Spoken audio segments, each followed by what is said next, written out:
Hello, hi నాన్న. నేన్రా మీ అన్నయ్య, history Rafi సార్ని. జాబ్ క్యాలెండర్కి సంబంధించి ఒక శుభవార్త మీకు నేను చెప్పడానికి ఈ వీడియో చేస్తున్నాను. దీనికి సంబంధించి ఒక జీవో, ఒక లేఖ ఇప్పుడు మనకి యూట్యూబ్లో అన్నిట్లో కూడా హల్చల్ చేస్తూ ఉన్నాయి. ఖచ్చితంగా జాబ్ క్యాలెండర్ వస్తుంది అనడానికి ఈ లేఖ 2012 నాటి ఉమ్మడి రాష్ట్రపు జీవో ఒకటి, క్యాలెండర్కి సంబంధించి జీవో ఒకటి, ఈ రెండు ఈరోజు మనకు కూడా చేరాయి. ఈ రెండు జెన్యూనే కాబట్టి ఈ రెండింటికి సంబంధించి జాబ్ క్యాలెండర్కి సంబంధించి ఏపీపీఎస్సికి సంబంధించి పూర్తి వివరణ మీకు ఇవ్వడానికి నేను ప్రయత్నం చేస్తాను. నా దగ్గర జీవో కాపీస్ ఉన్నాయి, మన బాబు పంపారు నాకు.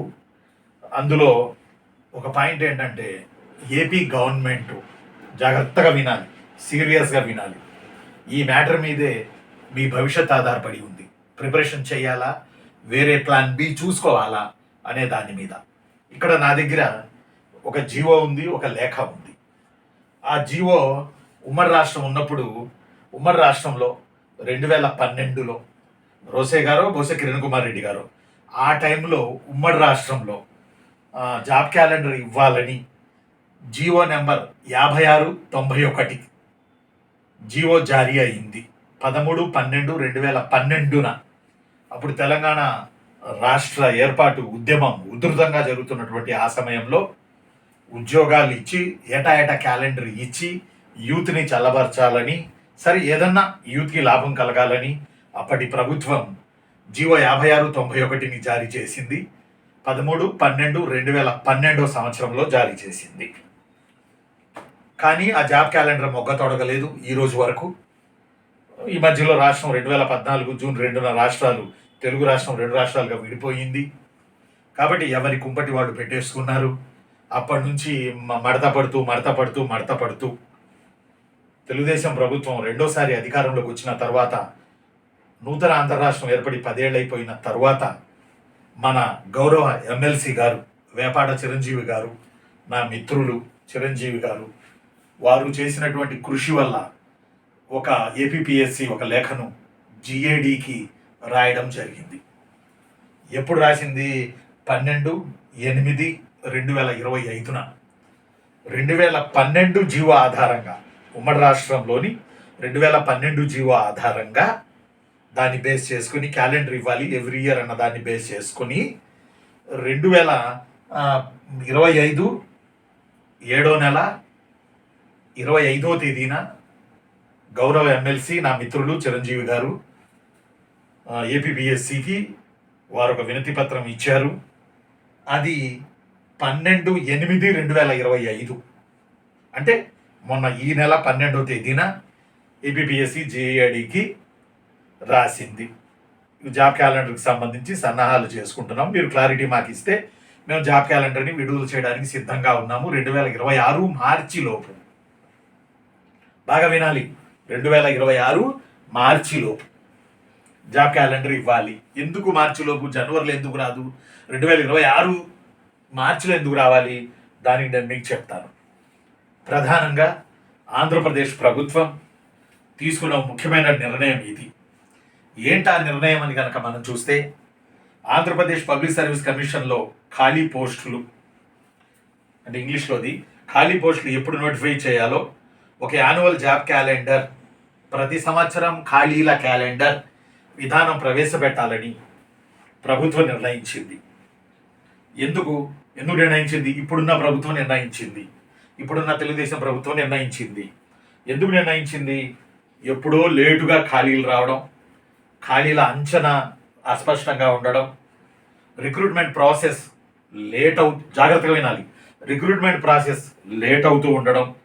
దీన్ని సరిచేయడానికి అప్పుడు 2012లో ఒక కమిటీ రిపోర్ట్ ఇచ్చింది. ఆ రిపోర్ట్ ఆధారంగా, ఆ 2012 జీవో ఆధారంగా ఇప్పుడు నూతన రాష్ట్రంలో ఈ కొత్త సిస్టమ్ని అమలు చేయాలని ఆంధ్రప్రదేశ్ ప్రభుత్వం ఖచ్చితంగా భావిస్తుంది. అకార్డింగ్ టు ఒకటి జీవో, రెండోది ఒక లేఖ, ఏపీపీఎస్సి జిఏడికి రాసిన ఒక లేఖ. జిఏడి అంటే రోస్టర్ పాయింట్లు ఇవన్నీ తయారు చేస్తారు. జిఏడికి సంబంధించినటువంటి ఒక లేఖ ప్లస్ 2012 నాటి జీవో, ఈ రెండు ఇప్పుడు నా దగ్గర ఉన్నాయి. నేను మీకు చెప్తున్నాను, మీ అందరి దగ్గర కూడా ఇవి ఉన్నాయి. ఈ ప్రక్రియ ఎలా ఉండాలి, ఇప్పుడు రాబోతున్న జాబ్ క్యాలెండర్కి సంబంధించి ప్రక్రియ ఎలా ఉండాలి అంటే, ప్రతి సంవత్సరం ఎవ్రీ ఇయర్ సెప్టెంబర్ 1 నుండి ఆగస్టు 31 వరకు, ఆగస్టు 31 వరకు అంటే గత సంవత్సరం, ఫర్ ఎగ్జాంపుల్ ఇప్పుడు సెప్టెంబర్ 1 నుండి ఆగస్టు 31 వరకు అంటే 1 ఇయర్. ఆగస్టు 31 వరకు ఖాళీలు అంచనా వేసి ఆగస్టు 31 వరకు ఎవ్రీ ఇయర్, గత ఇయర్ సెప్టెంబర్ 1 నుంచి బాగా వినాలి, ఎవ్రీ ఇయర్ గత ఇయర్ సెప్టెంబర్ 1 నుంచి ఈ ఇయర్ అంటే ఏ ఇయర్లో నోటిఫికేషన్ క్యాలెండర్ ఇవ్వాలనుకుంటున్నారు, ఈ ఇయర్ ఆగస్టు 31 లోపు ఖాళీలను అంచనా వేయాలి. ఇది పాయింట్ నెంబర్ 1. ఎన్ని ఖాళీలు ఉన్నాయి ఏంటని అంచనా వేసి ఈ జాబితాను డిసెంబర్ 1 లోపు జిఏడికి పంపాలి. డిసెంబర్ 1 లోపు అడ్మినిస్ట్రేటివ్ డిపార్ట్మెంట్కి పంపాలి. అంటే జిఏడి కాదు, ఐఎమ్ సారీ, ఆ వివిధ రకాల ఖాళీల తెలిపే డిపార్ట్మెంట్స్కి, గవర్నమెంట్ డిపార్ట్మెంట్స్కి పంపాలి. ఎప్పటికీ డిసెంబర్ 1 లోపు, ఒక సంవత్సరం అనుకుంటే మనకి, అంటే ఇప్పుడు 2025 అనుకోండి, పంపాలి. తర్వాత డిసెంబర్ 27 లోపు అన్ని హెడ్ ఆఫ్ డిపార్ట్మెంట్స్ ఖాళీలను ఐడెంటిఫై చేయాలి. ఎవ్రీ ఇయర్ డిసెంబర్ 27 లోపు ఫైనాన్స్ డిపార్ట్మెంటు ఈ ఖాళీలను జనవరి 31 లోపు ఈ ఖాళీలకు ఆర్థిక అనుమతి ఇవ్వాలి. జనవరి 31 లోపు ఎవ్రీ ఇయర్ ఆర్థిక అనుమతి ఇవ్వాలి. ఫిబ్రవరి 28 లోపు, ఏ ఇయర్ అయితే ఆ ఇయర్, ఏబిపిఎస్సికి ఖాళీల జాబితాను పంపాలి. ఫిబ్రవరి 20, బాగా వినాలి చిన్నులు తమ్ముళ్ళు, మీకు ఉపయోగపడే శుభవార్త. మీరు కష్టపడడానికి, జాబ్ కొట్టడానికి, ఒక జాబ్ క్యాలెండర్ రూపుదిద్దుకోవడానికి, పరిణతి రావడానికి, మీరు ఎంతో ఆశగా చూస్తున్నటువంటి మీ కార్యక్రమం, మీ చదువు కొరకు ఈ క్యాలెండర్కి సంబంధించి ఈ 2 జీవోలు, ఒక జీవో, ఒక లేఖను నేను మీకు చాలా వివరంగా వివరిస్తున్నాను. నేను మీ అన్న హిస్టరీ ఆఫీసర్ని. ఇక్కడ చూడండి, ఫిబ్రవరి 28 ఏపీపీఎస్సి ఖాళీల జాబితా ఏపీపీఎస్సికి రావాలి. ఏపీపీఎస్సి ఏం చేయాలి? ఇక నెక్స్ట్ చేసేది ఏపీపీఎస్సీ కదా. ప్రతి సంవత్సరం మార్చి 31 లోపు దాని పేరు కూడా వార్షిక రిక్రూట్మెంట్ని జారీ చేయాలి, వార్షిక రిక్రూట్మెంట్ని ప్రకటించాలి. ఇది బాస్, ఇది మెయిన్ బాస్. 26, 27 రాబోతున్న క్యాలెండర్కి ఇది బాస్. ఇప్పుడు రాబోతున్న క్యాలెండర్కి నేను మీకు చెప్తాను చూడండి. ఇప్పుడు ఆగస్టు 31, ఈ 31 లోపు ఖాళీలను సేకరించుకోవాలి. ఆల్రెడీ ఆ పనిలోనే ఉన్నారు. సెప్టెంబర్ 1 నుంచి 31 వరకు ఖాళీలు అయ్యే, రిటైర్మెంట్ కావచ్చు, వాలంటీర్ రిటైర్మెంట్ కావచ్చు, కొత్త ఉద్యోగాలు పుట్టుకు రావచ్చు గవర్నమెంట్ డిపార్ట్మెంట్స్లో, ఏవైనా కానీ ఆగస్టు 31 లోపు, ఇప్పుడు ఈ సంవత్సరం అనుకోండి 25, ఆగస్టు 31 లోపు ఖాళీలను గుర్తించాలి. అలానే డిసెంబర్ 1 లోపు ఈ గుర్తించిన ఖాళీలను అడ్మినిస్ట్రేటివ్ డిపార్ట్మెంట్కి పంపాలి. డిసెంబర్ 27 లోపు అన్ని డిపార్ట్మెంట్ల హెడ్స్ ఈ ఖాళీలను ఐడెంటిఫై చేయాలి. జనవరి 31 లోపు ఈ ఫైనాన్స్ డిపార్ట్మెంటు, ఏ జనవరి 31, రేపు 26 జనవరి 31 లోపు ఫైనాన్స్ డిపార్ట్మెంటు క్లియరెన్స్ ఇవ్వాలి. ఆ తర్వాత ఏపీపీఎస్సికి ఫిబ్రవరి 28 లోపు పంపాలి. మార్చి 31 లోపు ఏపీపీఎస్సి నోటిఫికేషన్లను విడుదల చేస్తుంది.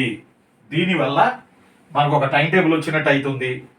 అలానే నోటిఫికేషన్లు ఏ వస్తాయి, ఏంటి, మనం ఈ రూట్లో ఉండాలా, వెళ్ళిపోవాలా, ప్లాన్ బి చూసుకోవాలా, అది మనకు తెలిసింది. రిక్రూట్మెంట్లలో పారదర్శకత మనకు తెలిసింది. ఇందుకొరకు రాబోతున్న క్యాలెండర్లో ఇది ఫైనల్ చేయబోతున్నారు. అయితే 2025 ఆగస్టు 12వ తేదీన ఏపీపీఎస్సి జిఐడికి ఒక లేఖ రాసింది. ఆ రాసినటువంటి లేఖ ఈ ప్రకారం 2026-27 ఆర్థిక సంవత్సరానికి సంబంధించిన ఏపీపీఎస్సీ జాబ్ క్యాలెండర్ను సిద్ధం చేయాలని సూచించారు. దేని ఆధారంగా? 2012 ఉమ్మడి రాష్ట్రపు జీవో ఆధారంగా, 2012 ఉమ్మడి రాష్ట్రపు జీవో ఆధారంగా 26-27 ఆర్థిక సంవత్సరానికి సంబంధించిన ఏపీపీఎస్సీ జాబ్ క్యాలెండర్ను సిద్ధం చేయాలని సూచించింది ప్రభుత్వం. మొత్తంగా చెప్పాలంటే ప్రతి సంవత్సరం ఏపీపీఎస్సీ ఖాళీలకు ఒక ఫిక్స్డ్ క్యాలెండర్ ఉంటుందనేది దీనివల్ల మనకు తెలుస్తుంది. ఫర్ ఎగ్జాంపుల్ మళ్ళీ మీకు నేను చెప్తాను చూడండి. ఆగస్టు 31 వరకు ఒక లెసన్ చెప్పినట్టు మీకు చెప్తా ఉన్నాను. నేను మీ అన్న హిస్టరీ ఆఫీసర్. ఆగస్టు 31 లోపు ఖాళీలు అంచనా వేయాలి. అలానే డిసెంబర్ 27 లోపు అడ్మినిస్ట్రేటివ్ డిపార్ట్మెంటు, తర్వాత ఫైనాన్స్ డిపార్ట్మెంటు, తర్వాత ఏబిబిఎస్సికి పంపాలి. ఫిబ్రవరి 28 లోపు, మార్చి 31 లోపు వార్షిక ఉద్యోగ క్యాలెండర్ని ఏబిబిఎస్సి విడుదల చేయాలి. అంటే ఇప్పుడు మనకి 2026 మార్చి 31 లోపు మనకి జాబ్ క్యాలెండర్ వస్తుంది. ఏ సంవత్సరానికి? 26-27 సంవత్సరానికి జాబ్ క్యాలెండర్ మనకి వస్తుంది. ఓకేనా? దీనివల్ల లాభాలు మీకు చెప్పాను ఇప్పుడే నేను. అయితే ఈ లేఖ చిరంజీవి గారు, వేపాడ చిరంజీవి గారు, గౌరవనీయులైన మన చిరంజీవి గారు 25/7/2025న ఈ యొక్క లెటర్ని ఏబిబిఎస్సికి సూచించారు. అలానే 2012 ఆధారంగా 12/8/2025 నాటి ఈ లేఖకు సంబంధించి 2026-27 జాబ్ క్యాలెండర్కి సంబంధించి మనం ఇప్పుడు చర్చించుకుంటున్నాం. వేపాడ చిరంజీవి గారు ప్రభుత్వానికి సూచించారు, యూపీపీఎస్సీ తరహాలోనే ఏబిబిఎస్సి ఖచ్చితంగా యాన్యువల్ క్యాలెండర్ ఉండాలని, గ్రూప్ 1 గ్రూప్ 2 పరీక్షలు ఈ క్యాలెండర్ ద్వారా సిస్టమేటిక్గా చేయాలని, దీనివల్ల అభ్యర్థులు ముందుగానే ప్రిపేర్ అవ్వడానికి అవకాశం ఉంటుందని ఆయన ఒక లేఖ సూచించారు ఏబిబిఎస్సికి, ఒక ఎమ్మెల్సీ హోదాలో. ఏబిబిఎస్సి కూడా సూచించారు, ప్లస్ ప్రభుత్వానికి కూడా. ఏబిబిఎస్సి కూడా ఇలాగే యాన్యువల్ జాబ్ క్యాలెండర్ పెట్టాలని ప్రభుత్వానికి సూచించారు. మన చిరంజీవి గారు ఏబిబిఎస్సికి సూచించారు. దీని ద్వారా group 1 group 2 group 3 assistant engineers, librarians, junior lecturers, degree lecturers, ఇంకా ప్రభుత్వంలోని అన్ని శాఖలలో ఉన్న పోస్టుల రిక్రూట్మెంట్ సిస్టమేటిక్గా జరుగుతుంది. దీనివల్ల నిరుద్యోగ యువతకు స్పష్టత వస్తుంది. ప్రభుత్వం ఇప్పటికే 2012 జీవో జారీ చేసి ఉంది ఉమ్మడి రాష్ట్రంలో. దీనికి ప్రాధాన్య రంగాలు ఏంటంటే ప్రయారిటీ సెక్టార్స్ ముందు గుర్తించాలి, వాటిలో ఉన్న పోస్టులను గుర్తించాలి, తర్వాత వచ్చే సంవత్సరం ఎన్ని పోస్టులు ఖరారు చేయాలి, ముందే నిర్ణయించిన షెడ్యూల్ ప్రకారం నోటిఫికేషన్ ప్రతి సంవత్సరం మార్చి 31 లోపు ఏబిబిఎస్సి విడుదల చేయాలి. మన చిరంజీవి గారు సూచించిన దాని ప్రకారం 2026 మార్చి 31 లోపు జాబ్ క్యాలెండర్ మనకి ఖచ్చితంగా వస్తుంది. ప్రతి సంవత్సరం మార్చి 31 లోపు జాబ్ క్యాలెండర్ ప్రకటించాలి అనేది ఇక్కడ ముఖ్యమైనటువంటి విషయం. కాబట్టి ఇక్కడ మీకు నేను చెప్పేది ప్రధానంగా ఏంటంటే యూపీపీఎస్సి తరహాలో ఏబిబిఎస్సి కూడా క్యాలెండర్ త్వరలో ఏపీలో రాబోతుంది. దీనికి సంబంధించి ప్రభుత్వం గట్టిగా ఆలోచన చేస్తుంది.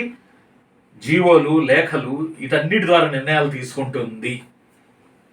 అర్థమట్లా? ఒక రకంగా జాబ్ క్యాలెండర్ వస్తే ఒక సాహసమే, సంతోషము, సాహసం. మనకి ఎన్ని పోస్టులు వస్తాయి అనేది ముందే తెలిసిపోతుంది ఆ ఇయర్కి. కాబట్టి రిక్రూట్మెంట్ కూడా మనకి మార్చి 31 అంటే ఇంచుమించు మార్చి 31 నోటిఫికేషన్ వస్తే ఇక ఆ డిసెంబర్ వరకు 26 డిసెంబర్ వరకు నోటిఫికేషన్లు ఆ కొత్తవి క్లియర్ అయిపోతాయి. కాబట్టి నేను మీ అన్న హిస్టరీ ఆఫీసర్గా నేను చెప్పేది ఏంటంటే మళ్ళీ మరోసారి మీకు నేను చెప్పడానికి ప్రయత్నం చేస్తాను. మళ్ళీ ఒక్కసారి మీకు నేను వివరణ ఇస్తాను. మళ్ళీ మీలో స్ఫూర్తి నింపేందుకు ప్రతి సంవత్సరం ఆగస్టు 31 వరకు ఖాళీలను అంచనా వేయాలి. డిసెంబర్ 1 లోపు అడ్మినిస్ట్రేటివ్ డిపార్ట్మెంట్కు పంపాలి. డిసెంబర్ 27 లోపు ఈ ఖాళీల వివరాలన్నీ తీసుకొని అడ్మినిస్ట్రేటివ్ డిపార్ట్మెంట్కు పంపాలి. అని డిసెంబర్ 1 లోపు అడ్మినిస్ట్రేటివ్ డిపార్ట్మెంట్స్కి మీరు మా ఖాళీలు పంపాలి ప్రభుత్వం లేదా జిఏడి. అప్పుడు 27 లోపు ఖాళీలు పంపుతారు. ఫైనాన్స్ డిపార్ట్మెంట్ జనవరి 31కి అంటే రేపు 26 జనవరి 31కి క్లియరెన్స్ ఇస్తుంది. ఫిబ్రవరి 28 లోపు ఏబిబిఎస్సికి ఖాళీల జాబితా పంపుతుంది. మార్చి 31 లోపు వార్షిక రిక్రూట్మెంట్ని ఏబిబిఎస్సి జారీ చేస్తుంది. కాబట్టి 2026-27కి జాబ్ క్యాలెండర్ పక్కా మార్చి 31కి లోపు ఈ జాబ్ క్యాలెండర్ మనకు వస్తుంది అనేది క్లియర్గా మనకి ఇచ్చారు. ఇంతకన్నా సంతోషమైన విషయం ఇంకోటి ఉండదు. నేను జాబ్ క్యాలెండర్ వస్తుంది అని చెప్పి మీకు చెప్తానే ఉన్నాను. మొదటి అడుగు పడింది, రెండో అడుగు పడింది, మూడో అడుగు పడింది అని. నేను తమాషాకి వీడియోలు చేయట్లేదు. నాకు టైం లేకపోయినా మీకోసం టైం తీసుకొని మీ కొరకు నేను వీడియోలు చేస్తున్నాను. నెగిటివ్ ఫెలోస్ ఎవరైనా ఉంటే వాళ్ళు ఈ వీడియో చూడాల్సిన అవసరం లేదు. ఎవరైతే ఆశావాదం ఉంటారో ఎవరైతే కష్టపడి చదవాలనుకుంటారో, ఎవరైతే సీరియస్గా ఉంటారో వాళ్ళకి జాబులు వస్తాయి. మేము గతం నుంచి జాబులు వస్తాయి, నోటిఫికేషన్లు వస్తాయని చెప్పట్లేదా? నోటిఫికేషన్లు వచ్చినాయా? ఆల్రెడీ సిపిటి టెస్ట్ వరకు వెళ్ళారా? Recruitment group 2 recruitment CBT test వరకు వెళ్ళారా? గ్రూప్ 1 రిక్రూట్మెంట్లు జరుగుతున్నాయా? మేము ఎందుకు చెబుతున్నాం? పిచ్చెక్కి చావట్లా. ముందు మీకు అవగాహన కల్పించి మిమ్మల్ని సన్నద్ధం చేయడానికి చెప్తున్నాం. మీరు దానికి రకరకాల వాయిద్యాలు జోడు చేసి నెగిటివ్ కామెంట్లు పెడితే మీరు మీ స్థాయిని మీరు దిగజార్చుకోవద్దు. అలా మీరు దిగజార్చుకుంటే హై స్కూల్ కిడ్స్ లాగా, చిన్నపిల్లలాగా మీరు ప్రవర్తిస్తే మీ మీ మైండ్ మెచ్యూరిటీ లేకపోతే ఈ జాబులు కొట్టలేరు. భూదేవంత ఓర్పు ఉండాలి. మీరు ఎన్ని కామెంట్లు పెట్టినా సహనంగా మేము ఉంటున్నాం. ఎంత సహనంగా ఉంటున్నామో తెలుసా? అడ్డదిడ్డంగా కామెంట్లు పెట్టే వాళ్ళకి జాబులు వస్తాయా? ఒక్కసారి ఆలోచన చేయండి. ఎలా పడితే అలా ఉంటే ఈ ఫీల్డ్లో ఉండండి. వాస్తవ విషయాలు నాలాంటి ఇంకొకటి చెప్తానే ఉంటాడు మీకు. ఉంటే ఈ ఫీల్డ్లో ఉండండి ఇష్టమైతే, లేకపోతే ప్లాన్ బీకి వెళ్ళిపోండి. 100 సార్లు చెప్పాను నేను. కష్టపడాలంటే ఈ ఫీల్డ్లోకి రండి. జరుగుతున్న విషయాలు ముందే చెప్పి మిమ్మల్ని సన్నద్ధం చేయడానికి మీ కొరకు నిజాయితీగా నిలబడి చెప్తుంటే మీరు ఎట్లా పడితే అట్లా మైండ్ సెట్ పిచ్చి పిచ్చిగా పెట్టుకుని మీరు చేస్తూ ఉన్నారు. ఇది పద్ధతి కాదు. ఒక ఆఫీసర్ కావాల్సిన పిల్లల పద్ధతి కాదు. ఎంతో పెయిన్తో నేను మీకు చెప్తున్నాను. మేము ఎంత పాజిటివ్గా ఉంటున్నాం, మీరు ఎంత పాజిటివ్గా ఉండడం లేదు. అదే మీ మైనస్. ఎవరైతే వాళ్ళు అలా ఉంటున్నారో ఆ మైనస్ వల్ల ఎన్నిసార్లు పరీక్ష రాసినా జాబ్ రాదు. ఇది మాత్రం పక్క. 26 ఏళ్ళ నుంచి చూసుకుంటూ వస్తున్నాను మీ పిల్లలందరూ నేను. నాకన్నా మీకు అనుభవం ఉందా? నాకన్నా మీరు పెద్దోళ్ళా? నాకన్నా మీ దగ్గర సబ్జెక్ట్ ఉందా? ఏ సబ్జెక్ట్ అయినా. కాబట్టి ఒకసారి ఆలోచన చేసి, ఈ క్యాలెండర్ రాబోతుంది. 2012 జీవోకి సంబంధించి వివరాలు చెప్పాను. దాని ఆధారంగా చిరంజీవి గారు చేసిన ప్రయత్నాలు, ఆ తర్వాత ఇప్పుడు మన క్యాలెండర్ వచ్చేటప్పుడు వాళ్ళు చేయాల్సినటువంటి కసరత్తు, జిఏడి డిపార్ట్మెంట్ కీలక పాత్ర పోషిస్తున్నారు. అలానే నాకు మన కిషోర్ గారు కూడా వాళ్ళ ఇది వాట్సాప్ ఛానల్లో పెట్టారు, according to new roster point అని చెప్పి. అది కూడా నేను మన గ్రూపుల్లో పెట్టాను. మరి కొన్ని గ్రూపుల్లో పెట్టాలి. ఫ్రెష్గా రోస్టర్ పాయింట్ క్లారిటీ తీసుకున్నారు ఈసారి. ఆ రోస్టర్ పాయింట్ 1 నుంచి 100 వరకు చక్కగా కిషోర్ గారు పంపారు. అది తీసుకుని నేను మీకు పంపాను. అది కూడా ఒకసారి చూసుకోండి, సిద్ధమవ్వండి, జాగ్రత్తగా చదువుకోండి. ఇది ప్రజాస్వామ్యం. తెల్లారేటప్పటికి అద్భుతాలు జరగవు, టైం పడుతుంది. ఆ టయానికి ఓర్పు ఉండాలి. ఓర్పు ఉంటే మీకు గుర్తింపు వస్తుంది, గౌరవం వస్తుంది. ఒక పరిపాలనా శాఖను మీరు శాసించవచ్చు మీ లైఫ్లో. నచ్చితే లైక్ చేయండి, షేర్ చేయండి, అర్థమట్లా సబ్స్క్రైబ్ చేయండి. మరిన్ని వీడియోలు నేను మీకు చేస్తుంటాను. ఈ వీడియో మీకు చెప్పే వరకు నా మనసు ఆగలేదు, మరికొంత కష్టపడి మీరు చదువుకుంటారని. అయితే మిమ్మల్ని బలవంతంగా నేను రమ్మట్లేదు. ఈ ఫీల్డ్లోకి రావద్దు. ప్లాన్ బి ఉంటే చేసుకోండి, వేరే వర్క్ ఉంటే చేసుకోండి, లేదా కష్టపడాలనుకుంటే ఈ ఫీల్డ్లోకి రండి. ఓకేనా? క్యాలెండర్ రావడం పక్కా మార్చి 31 వరకు. ఈ ప్రక్రియ స్పీడ్గా జరుగుతుంది. APPSC, JEE, GAD, Andhra Pradesh government 3 కలిసి ఒక క్యాలెండర్ కొరకు విస్తృతమైన ప్రయత్నాలు చేస్తున్నాయని నేను చెప్పగలను. ఉంటాను. నేను మీ అన్న హిస్టరీ రఫీసార్ని. సబ్స్క్రైబ్ చేయండి, లైక్ చేయండి, షేర్ చేయండి. మళ్ళీ మరో వీడియో ద్వారా మీ ముందుకు వస్తాను. Thank you very much.